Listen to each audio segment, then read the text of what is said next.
Hello again, guys. Another video for you to process and have a look at. This is the Marvel Crisis Protocol core set video. It's basically a video to show you what is available in the set. A great way to get started in this particular game. Obviously Marvel is really big at the minute. There are plenty of movies to enjoy. These characters are mainly based upon the comic books, but there are reflections from character plays and cards and special rules that will link to the films that you'll have seen those certain activities happen in the particular movie. So this set is normally retailing around about £70, £65, depending on where you purchase it from. The RRP for it, I believe, is 90, but there's plenty of places selling it for a much better price than that. It comes with 10 heroes. You get some scenery to play the game with as well, which is quite important, which we'll talk about a bit later. You get all the movement things you need. You get cards, you get objectives, you get tokens, you get quite a lot of stuff in this, to be honest. So let's just have a quick look at what you get in the set. This video is also going to include a breakdown of the goodies. So pretty much the Avengers is going to be included in this video. So let's just have a quick look and see what we've got. So the first thing we can see is the goodie heroes here. So we've got obviously Cap, we've got Iron Man, Captain Marvel, Black Widow and Spider-Man for the good guys. If we move across, we've then got Ultron, Dr. Ock, Crossbones, the Red Skull and Baron Zemo. The game comes with the cards that you would need to use these characters. You also get some cool scenery in this set. So in this one you get the Daily Bugle newsstand. You get some dumpsters, you get lights, you get traffic lights, you get bins, and you also get 2 cars. All of the scenery in this game can generally be thrown. So I don't know if you can see for this one, but the actual car has a value of 2. Now that is important in the game, so that's how heavy it is and also the blocking the line of sight. So certain people can throw certain weights of things. Even the Daily Bugle has a weight, which I believe is 3. Which I don't know if you can just make out there, a 3. There we are. Okay, so yeah, you can literally hit someone in the face with a Daily Bugle, which is quite amusing. This game works with movement templates, so there's not tape measures required for this one. It also has its own custom dice as well. There are many tokens in this game. Things for damage. Your characters accumulate power as they're playing. You can be dazed, staggered, stunned, and you also get relevant tokens to play the actual missions as well. This game is not a killing game as such. It is a objective orientated game.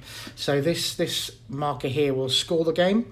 The first person to 16 points will win the game, or whoever's leading at the end of 6 turns, which is the section at the bottom.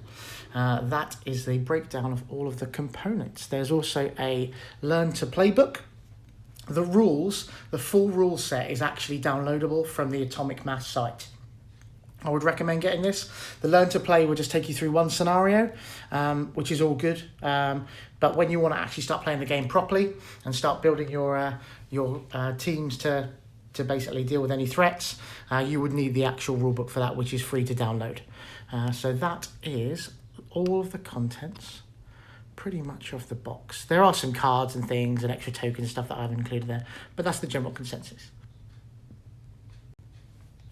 Okay, so to continue, as we have a look through the cards in the game, it might be good to know how the actual dice work as well, because the dice have custom symbols on them, which will be used for the game.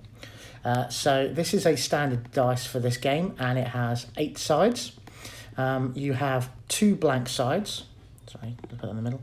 You have 2 blank sides, which don't really do anything at all. You have a skull side, which will not allow it to be re-rolled for any reason. So this dice essentially becomes dead in the game. You have a shield, which is to block someone's attack when they're hitting you. You have a wild, which is this cool wiggly mark that can be anything. So it can be a block, it can be a hit, and it can also trigger special effects from different characters. You have a standard hit, which is basically like a kapow in the face. There are 2 of those on here, so the standard hits are the easiest ones to get. And the last one is a critical hit. Now, a critical hit, which is the exclamation mark inside the kapow, will allow you to roll an extra dice. Obviously, if you're rolling kind of 4 dice and you roll 2 of them, you get to roll 2 extra dice. I've seen this used by a friend to great effect to kill some of my characters. And that is the dice, guys. So what we'll do now is we'll have a quick look at some of the characters. Okay, so the first character we are going to look at is going to be Captain America. Let's have a look at the figure first, because let's be honest, it's the figures is what we all want to see. So this is Cap. I really enjoy painting Cap. He's one of my favourite characters in the Marvel Universe. He's a great figure in the game as well. He is the leader of the Avengers, which is a really good trait to belong to, which we'll talk about in a few moments. This is the card. Every character will come with a card. The card will have on it 2 sides.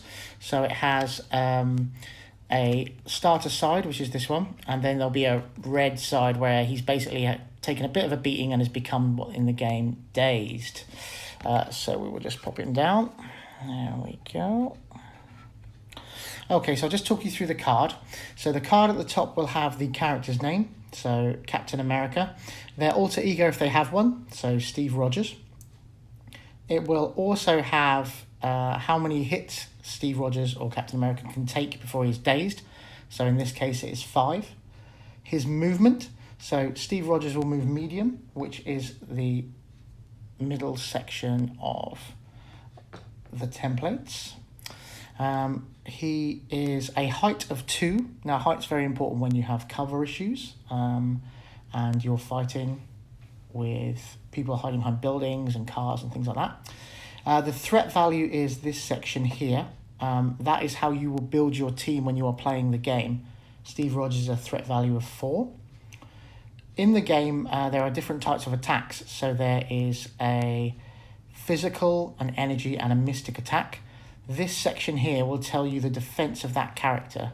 So Steve Rogers is good defense against a physical attack and an energy attack, but not so good against a mystical attack. He is 4 for the physical, 4 for the energy, and 3.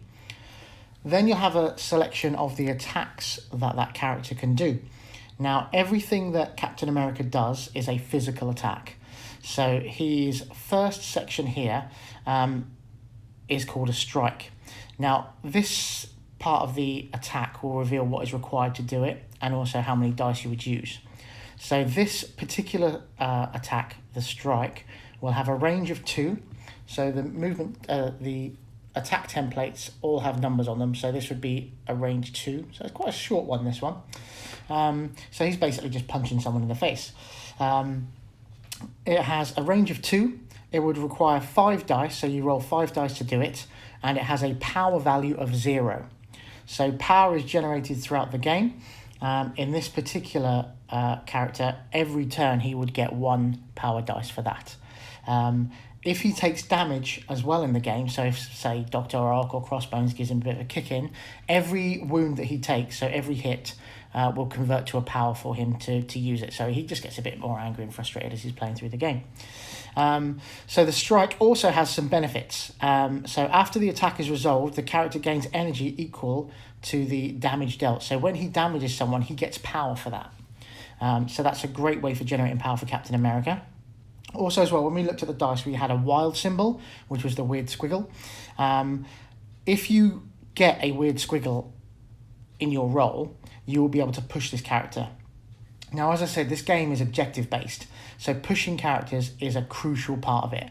You can push them away off the objective, and then you can either secure it yourself or stop them from getting the points during the phase where we generate the points. So that's quite a good skill to have. As I say, being able to push people off objectives in this game is very important. Okay, so his second attack is a shield throw. So he's obviously chucking his shield in someone's face. This one has a range of 4, so a much further range than we spoke of before, so much further. This attack ignores line of sight, so you can basically ping it off walls and bounce it off things. It gives you 4 dice, to use it, and requires no power again. So another free effort is really good. So you can save the power up for other things. Ricochet. After this attack is resolved, this character may make an additional shield throw attack. This attack must be another character within range 3.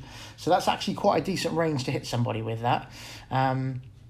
Of the original target and maybe a distance of this character. The additional attack does not have the ricochet special rule, so you can't ricochet off multiple people. It's basically hit one person and go off another.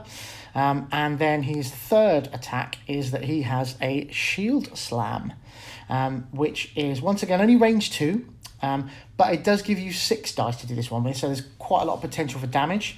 And it is a power of 2, so you have to spend power to do this one.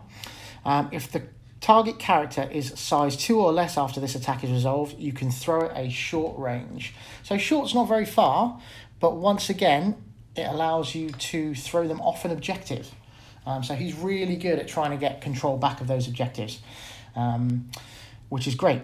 Now, at the bottom is the other superpowers and other cool things that your character can do. So in regards to this one, he has the affiliation Avengers. So everybody that is affiliated to Avengers, now there is special rules to generate affiliation for your list, a day like any other. So each turn you may reduce the power cost of your first superpower used by each allied character by 1 to a minimum of 1. So it will always cost 1, but if say something, for instance, it will affect him. If he was doing this, it would only cost him 1 power instead of the 2 for his first go. It's really good for quite expensive things where you just haven't quite got enough power to do a special move, but this will allow you to do that. He has the bodyguard special rule. So when another allied character within 2 is targeted by an attack, this character may use this superpower. This character becomes the target of the attack regardless of range or line of sight. So he can take those hits for other people. This will cost him 2 power to do that though. So be aware, if you don't have the power, he wouldn't be able to do that. The other thing is the Vibranium Shield. When this character is targeted by a physical or an energy attack, it may use this superpower. Add 2 dice to the character's defense roll against that attack. Does cost 2 power, but the great thing about it is you could use the bodyguard and the Vibranium Shield to really buff yourself up against something that's horrendous. So like a massive attack from, say, Mordok or maybe Hela, something like that. So yeah, that's basically how Captain America works for that kind of side. So what we'll do now is we'll say that he's taken a bit of a beating and he's become... Okay, so we've now had Captain Rogers become dazed in the game. He's taken all of his hits and we've had to flip his card. Now, the good thing about becoming dazed in the game is you cannot kill a character in 1 turn. So once a character has taken all of his hits, he becomes dazed and is no longer eligible to become a target. The next turn, he will begin the turn with the dazed side of his card up, which is normally a redder side, and the character looks a little bit more beaten up on his picture. So sometimes the stats will change. In this particular regard, there are no changes to the stats of Captain America. He still has the same attacks as well. He has the same rules as before, with an addition. So, as we've seen in the movies, Captain America can take a beating from anybody. And one of his special rules for this particular card is, I can do this all day. So when defending against an attack, this character adds blanks in its defensive roll to its total successes. Now that is a superb rule. So when you roll the dice, any blanks you got, so for instance this one, would also count as success. So I would have actually blocked 2 attacks then, which is a great rule for him. So it does make him quite difficult to get rid of in the game, which is, in a game where the characters don't have loads of hits, it is quite important to try and have that ability to stay in the fight for much longer. So this is Captain America, guys. So he is a great character to use. As I say, his threat level is 4. which is not a cheap character, but with that ability to stay in the fight for longer, it does make him a viable character to use in the game. That is Captain America. Okay, so our next character is Iron Man. This is the figure for Iron Man, Mr. Tony Stark himself. So, quite a nice figure. He's obviously just about to repulsor blast someone in the chops, and there we are. Not much really going on with Iron Man, but I say quite a cool looking figure, nonetheless. So we'll talk through Iron Man's card. So when you first start using Iron Man, this is the side of the card you would use. So Iron Man, obviously his alter ego is Tony Stark.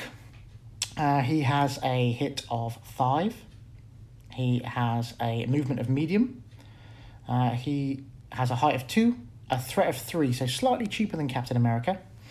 A physical defense of 4, an energy defense of 3, and a mystical defense of 3.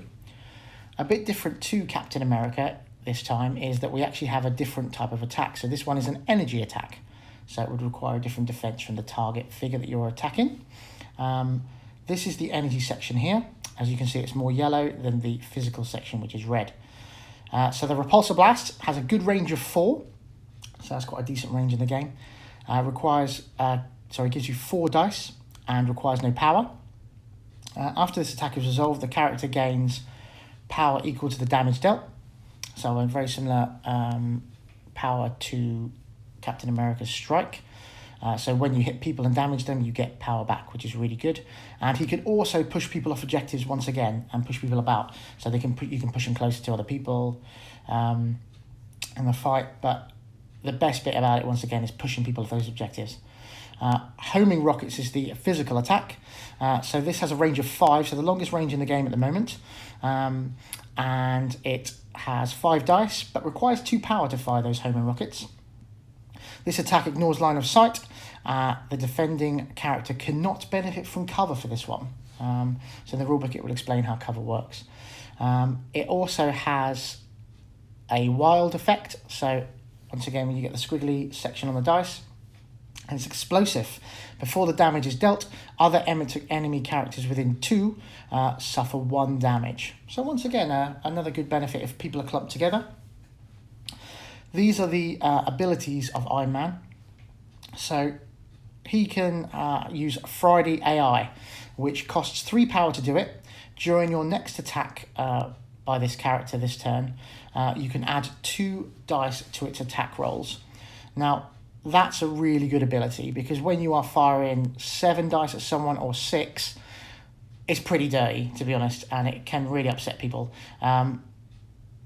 It kind of almost can give you a guarantee to try and get the repulsor blast push. So you can basically power that up, push someone off the objective, get there yourself, and take that objective for the next turn. He also has something that's really useful as well. Once again, we spoke about the ability to stay in the game. Invincible Iron Man. When this character would suffer damage, reduce the amount suffered by 1 to a minimum of 1. So he'll always take 1, but it does make him very, very good at staying in the game. So obviously if he takes 3 damage, you'd only take 2. He also has the ability to fly, which is actually quite useful in the game. There are quite a few characters that fly or have the ability that would give that kind of benefit. Flying, basically, when you're moving up and down scenery, you would normally use just the short one to do it, which obviously is not very far because you've got to deal with the fact that they're kind of jumping up and down buildings and that kind of thing. But because Iron Man can move medium and flies, he can go up and down a building wherever he fancies at that full movement as opposed to just the short, which makes him very, very useful. Not really much going on with Iron Man. I say he's only a threat 3, so I do kind of use him quite a bit, to be honest. He's really good at pushing people off the objectives. The ability to fly is really handy. Let's see what happens when he becomes dazed. Okay, so poor old Iron Man has taken a bit of a beating, as you can see by his picture. The card is flipped and he has now become in the game dazed. So he still has 5 hits. He still moves medium. None of these other stats have changed at all, actually. He still has the Repulsor Blast, the homing rockets, but he now has Unibeam, so it is a better attack. It does cost a lot of power to do. So Unibeam, it has a B5 range. Now B means beam in this game. So it would basically be a range 5, which I don't know if I can fit it into the camera because it's huge. There we go. So anybody that would be inside that beam hit gets hit by it, which is quite good. So a beam weapon is very good in the game. They're very rare at the moment, but a beam weapon is very good. It gives you 6 dice to use it, but requires 4 power. So it is quite a pricey attack. Once again, if you had 7, for instance, you would be able to throw 8 at that because you could use Friday AI also at the same time. He still has, obviously, Invincible Iron Man and Flight. So not many changes to Iron Man with that one. Okay, let's move on to the next character. Okay, the third character we're going to talk about is Spider-Man. So here is his figure. He's quite dramatically posed Spider-Man, so he's obviously web shooting and flitting around the city. There he is, Spider-Man. Quite a nice figure. I quite enjoyed painting him, to be honest. There we are, so that's Spider-Man. Quick talk through the card. So Spider-Man, alter ego is Peter Parker. 5 hits he can take. He has a long movement, so it's the first one we've looked at with a long movement range, which is quite good. So that's a long one there. So he moves quite quickly through the game, which can be important to get those objectives nice and early on. He has a height of 2, once again human size. Threat value of 4, so he's not a cheap option. He has across the board 3s for physical, energy, and mystic defense. So he's not the most robust of characters in the game.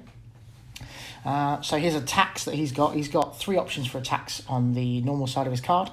So a strike, which has a range of 2, generates 5 dice and costs 0 power. He would gain power for the damage dealt on that one. Impact webbing. So this is quite another good one for getting those people off those objectives. So it's a range of 4, so another good range, 4 dice to do it, no power, so brilliant again. After this attack is resolved, this character gains 1 power.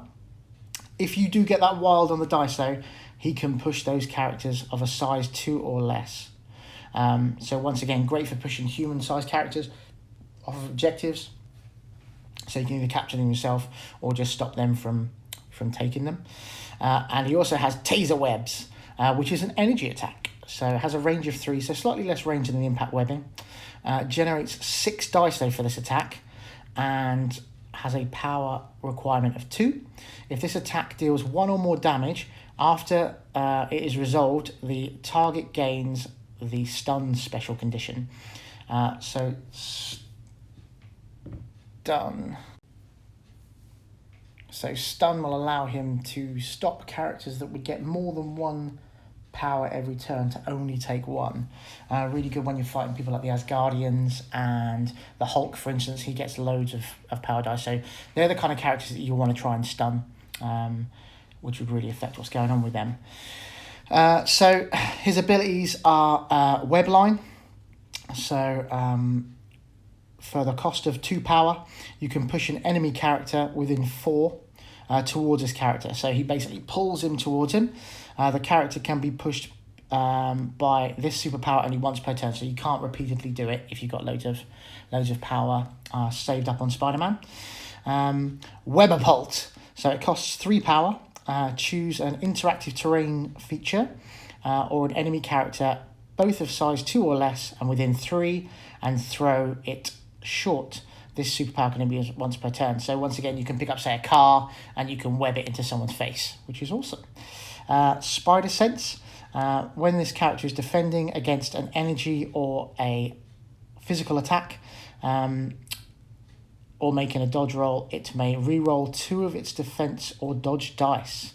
So once again, another good ability to stay on the battle for longer. And he also has Wall Crawler, which basically gives him the same kind of ruling as flying. So he can just go long up and down buildings until his heart's content. So what we do is we'll see what happens when he gets Jade. Okay, so Spider-Man has taken a bit of a beating. All his nice little costume is all beaten up and ripped. that is about it, to be honest. Nothing really changes with Spider-Man when he gets dazed. He still has the same number of hits, the same defense. He has no extra benefits. So pretty much Spider-Man is as is. So once you beat him up, that's what you got again. Okay, so the next section of the video is Black Widow. Let's just have a look at her figure. So she's in quite a dramatic pose as well. She's obviously shooting something from some kind of wrist weaponry. Quite a nice model, this. I do quite like Natasha. She's pretty funky. I quite enjoy painting her as well. So this is Black Widow. So alter ego is Natasha Romanoff. She's actually a character I go to quite a lot to use. She's got some really good abilities. She only has four health. She moves very fast, so she has a long movement template. Human height of 2. Only a threat level of 2, which, as I said, is how you score your teams up to the different sizes of the games. So she's quite nice. There's nobody at the moment that's a 1, but she's an ideal one just to fit in if you've got a couple of spare points. She's a great objective holder in the game because she moves fast, so she can pick something up and run away with it. All in all, a great character. She's got a physical defense of 3, an energy defense only of 2, but a mystical defense of 4, so she's obviously strong of will. So she's got 3 types of attack. She has an energy attack as a strike, only range 2, generates 4 dice, requires no power again though. Once again, she will gain power equal to the damage dealt from it. Her wild is quite good on this one as well, so she has the Widow's Sting. She gets a wild on the dice. After this attack is resolved, the target character loses 1 power. So if someone's getting ready to do something, that could probably quite irritate them, I would have thought. She also has a pistol, not actually very clear to see, but that's a pistol.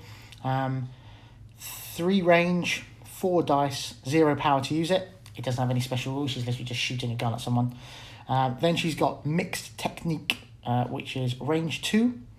4 dice to do it, 2 power to do this one. This is an attack that deals damage. After the attack is resolved, the target character gains the Staggered special condition. Now, Staggered is quite good. So when the character that your target is staggered, their next action, and you only get 2, has to be a shake action, which will then remove that staggered special condition. So she just basically, when she does it, it's really annoying when it happens to you.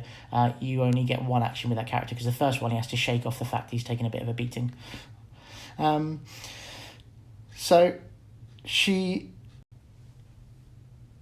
So the next thing that she does with that mixed technique as well is elusive.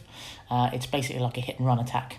So as long as she gets a wild on her dice, after this attack is resolved, this character may advance a short distance. So once again, she can punch someone and get out of their way.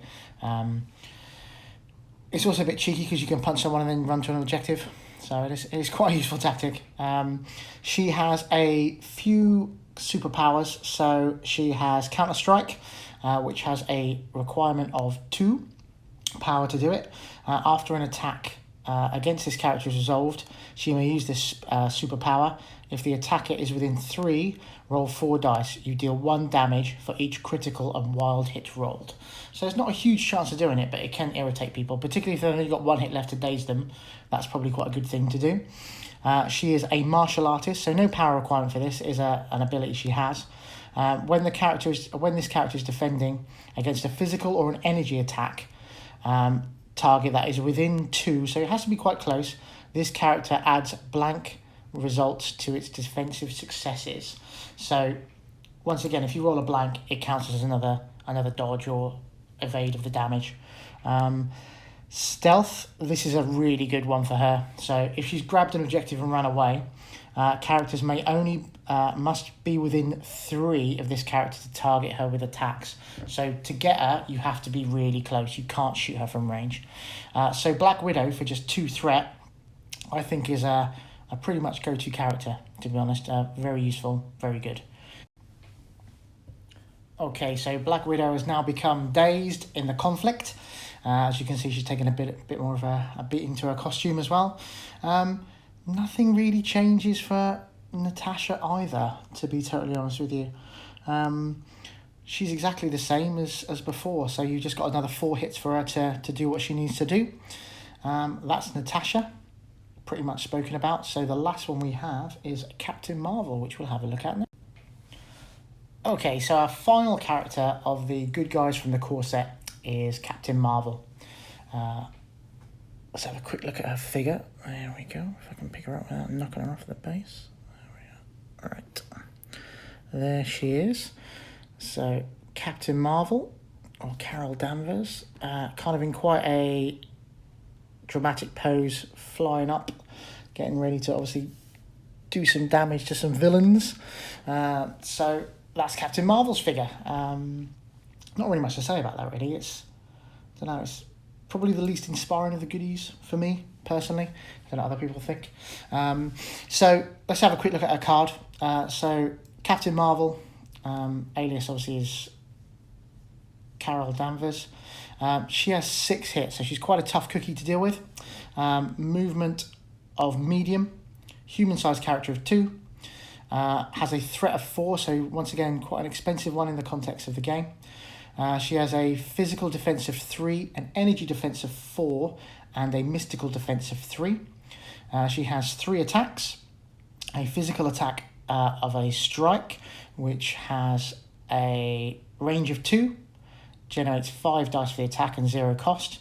As with most of the other characters in this particular set, after the attack is resolved, she will gain power equal to the damage dealt, so a good way of generating your power for your other attacks.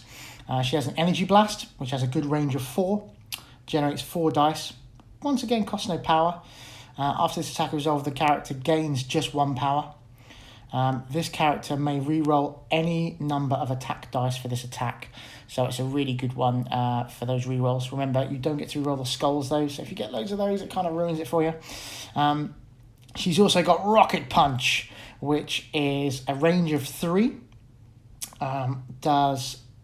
gets you 7 dice for that, has a power of 3.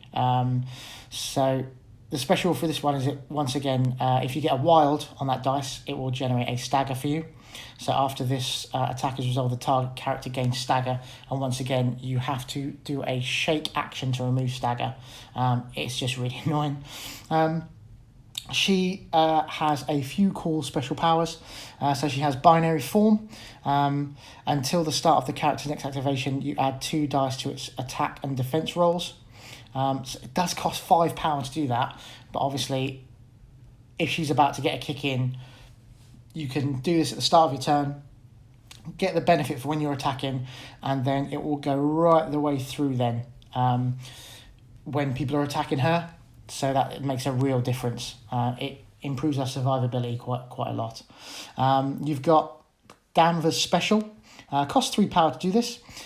Choose an interactive terrain feature or an enemy character, both of size 3 or less, and within 2 of range of her, and you can throw it medium range. You can only do it once per turn. So she, with that one, can actually pick up the Daily Bugle building and literally throw it in someone's face, or she can pick up some of the size 3 characters, so like Ultron and Venom, people like that. She can pick up and throw them. She has energy absorption. When this character is defending against an energy attack, for each wild that is rolled in that defense roll, they may change one of the attacker's critical, wilds, or hits to a blank, and the character gains 1 power for each dice change this way. So, say for instance they do 2 crits and they're going to roll again, you can actually stop that from happening. You can basically just get them to not have that hit against your character. Once again, another way of not getting taken out of the game. She has flight, so once again, if she's moving over different heights, terrain, that kind of thing, she will just move her normal medium, as opposed to most other characters, which will be slowed down to short range. And she is immune to poison. I haven't seen anything that causes poison hits yet, but if there's something that has it, she wouldn't be worried about it. So that's Carol Danvers on her normal side. Let's take a quick look at her dazed. So this is Captain Marvel's Days side. So once again, not really much has changed. She has all the same stats on the top section. All of her attacks are the same.